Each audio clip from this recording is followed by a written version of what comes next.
আরজিকর হাসপাতালে ডিউটিরত মহিলা চিকিৎসকের ধর্ষণ এবং খুনের ঘটনা প্রকাশ্যে আসার পর থেকেই আলোচনায় হাসপাতালের প্রাক্তন অধ্যক্ষ সন্দীপ ঘোষ।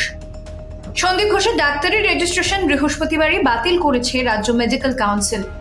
এবার জানা গেল গত 12ই আগস্ট থেকে 2রা সেপ্টেম্বর পর্যন্ত ছুটি নিয়েছিলেন সন্দীপ ঘোষ।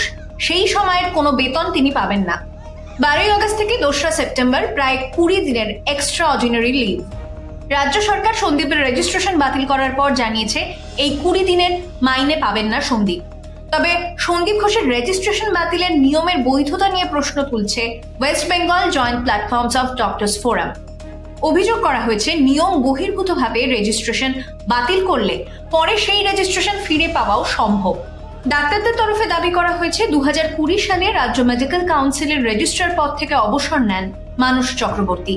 তারপর লিখিত নির্দেশের ভিত্তিতে পরের 6 মাসের জন্য মানস চক্রবর্তীর মেয়াদ বৃদ্ধি হয়, কিন্তু তারপরেও মৌখিক নির্দেশের ভিত্তিতে তিনি এখনো ওই পদে রয়েছেন।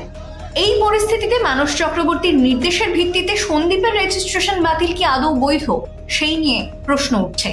ডাক্তারদের দাবি যে কোনো মুহূর্তে এই নির্দেশকে চ্যালেঞ্জ করলে রেজিস্ট্রেশন ফিরে পাওয়া সম্ভব আরজিকরের প্রাক্তন অধ্যক্ষের।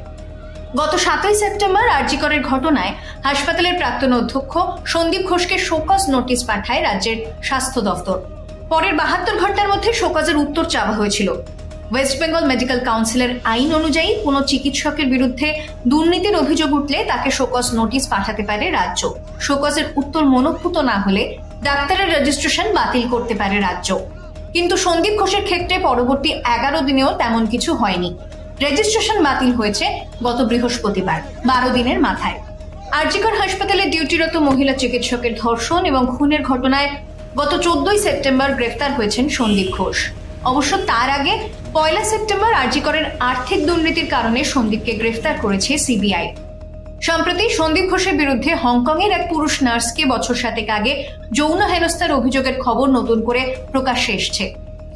সন্দীপ ঘোষের ল্যাপটপ ঘেঁটে সিবিআই আধিকারিকরা একাধিক পুরুষের নগ্ন ছবি পেয়েছেন বলে খবর। এছাড়াও একাধিক আর্থিক লেনদেনের এক্সেল শিট পাওয়া গিয়েছে ল্যাপটপ থেকে।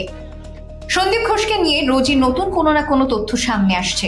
সিবিআই এর স্ক্যানারে সন্দীপ ঘোষের প্রাইভেট প্র্যাকটিসও, সেখানকার প্রেসক্রিপশনে সন্দীপের রেজিস্ট্রেশন নম্বরের উল্লেখ থাকতো না বলেই খবর। এমনকি পুরো নামও নাকি লিখতেন না সন্দীপ ঘোষ, বদলে প্রেসক্রিপশনে উল্লেখ থাকতো ডক্টর এস ঘোষ।